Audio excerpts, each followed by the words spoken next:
الآن استهداف كبير الآن.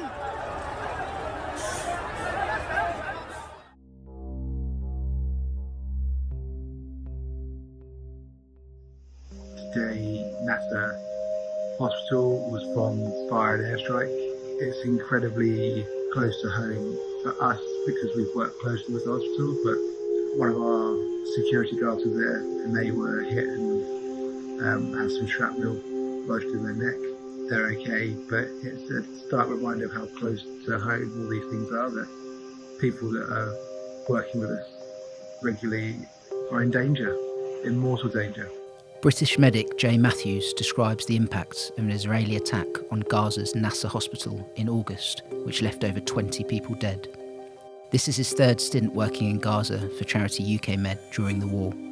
The situation has been deteriorating. Married 41-year-old Jay from Staines kept a video diary for us to document his time in the charity's field hospital in the stricken enclave. We were struggling before, but now it's absolutely critical. And the sort of patients we've had, 6 children with gunshot wounds in the abdomen, 2 of which have been eviscerated, so where the bowels are coming out, and it's just awful to see. Our national orthopaedic surgeon fainted today at the operating table. We had a strike happen extremely close to our hospital complex. This month marks 2 years since war was sparked in Gaza by the Hamas-led October 7th attack on Israel, which killed about 1,200 people, with 251 hostages taken. Since then, over 67,000 Palestinians have been killed in Israel's offensive, according to Ministry of Health figures.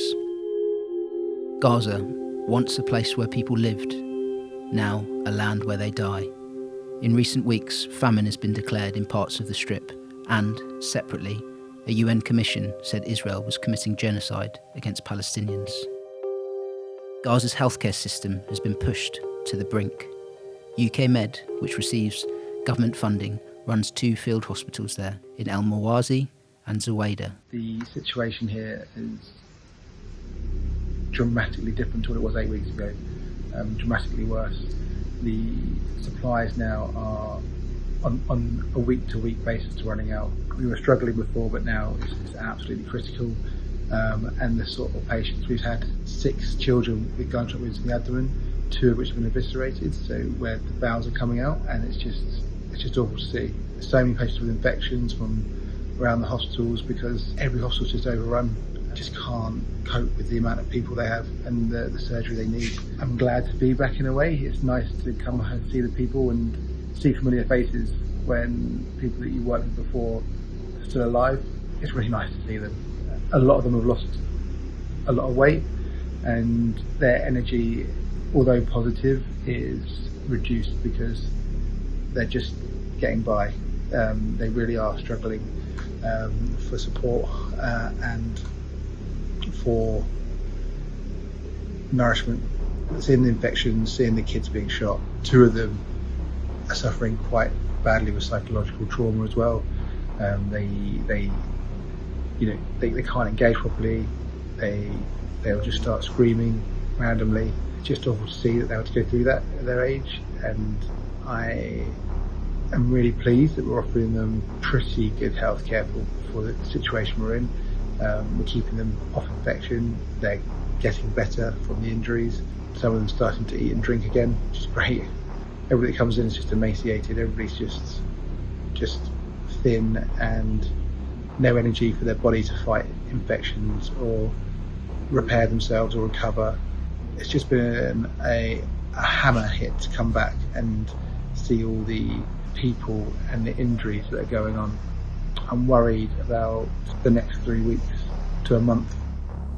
Not long after Jay's arrival, Israel struck NASA Hospital, attracting international condemnation.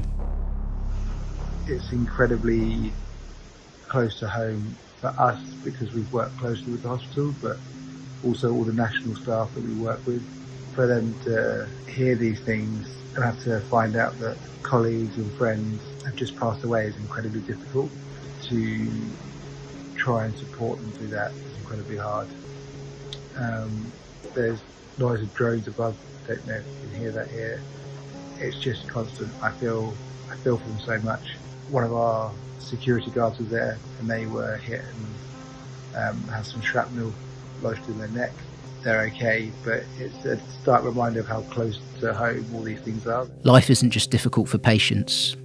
We have many malnourished patients who are struggling to heal, lots of delayed healing because they don't have the nutrients and the supplements to get their bodies to heal. On top of that, our national orthopaedic surgeon fainted today at the operating table just from lack of from intake. What Jay is seeing is far from normal. Today in Nasser there were mass casualties. It really was huge. There were hundreds of people that were injured. Obviously some were fatally injured. The spill out over to other hospitals in the area, including our own, was large. We're taking on a number of patients that we're still dealing with into the night now. It's just heartbreaking and abhorrent to see these sort of things going on. People just after food and a little support and aid. Another problem in the war zone is the scarce resources medics have to work with. We are critically low on supplies. We have no supplies in bandages. We're having to make do with other items now. We have no drains, specialist drains for surgery, so we can't give patients the best care that we'd like to. And we're having to turn patients away now that would usually be done because we are down to truly just emergency, life-saving and limb-saving surgery. It's incredibly difficult for the staff, it's incredibly difficult for the people here being told that they can't get treatment they really need. The wounded patients just keep arriving. Today we've had more children come in with severe injuries from explosions and gunshot wounds. It just seems to be every day now that we have young children, young men, women all coming in with these type of horrific injuries. As we get an uptick in patients here, it's happening in the hospitals around us, so everyone has been putting under higher stress levels, higher demand. It just doesn't seem to be going away, and our resources are getting thinner and thinner. Another day, another familiar story. We've received a number of teenagers who have been shot in the abdomen, a number of people that have been attacked while trying to receive aid, it's been reported. They all have such psychological trauma on top of the physical trauma, and it's not normal for this amount of children and teenagers, children to be being injured this way. They're really horrific injuries, and they suffer psychologically afterwards, whereby they just will start, some of them will start screaming, some of them can't tolerate the medical care. It's just very, very difficult, and some will just try and seek refuge here because they're fearful to go back outside. Supplies are a constant issue. We bandage our patients obviously after injury and after surgery, and right now we don't have any left, so we're having to improvise with different pieces of equipment and consumables, but also we have family members trying to find them scattered around from different aid sites and bring them to the hospitals to have their families bandaged, which is just completely unnecessary. There's no need for people to have to sort of scavenge. One day, some awful news closer to home. One of our theatre technicians, his 7-year-old daughter was killed. This is people we spend every day with and we chat to, and he's just had to watch his 7-year-old daughter be killed. It's just so unnecessary and just so devastating to the people, to us, just to everyone. It's just disgusting. It's just so painful to see. In war-torn Gaza, death is never far, even in a place intended to preserve life. Today we were performing laparotomies from people suffering explosive injuries when we had a strike happen extremely close to our hospital complex. It was enough to make everyone in the operating room jump, shook the tent, dust fell, and what was really interesting was that this happened, there was a half a second pause, and everyone just continued what they were doing. It was definitely frightening, scary, and really concerning that it was that close. A grim reality dawns on Jay. This morning on our ward rounds, it just became quite apparent how many children and young people are in wheelchairs, on crutches, from loss of limbs. Seeing a child doing his walking exercises. He's 7 years old. He has a chest drain in from being shot, and he's just holding his chest drain, walking about like he's holding a small rucksack, like it's a normal thing. The normalisation of trauma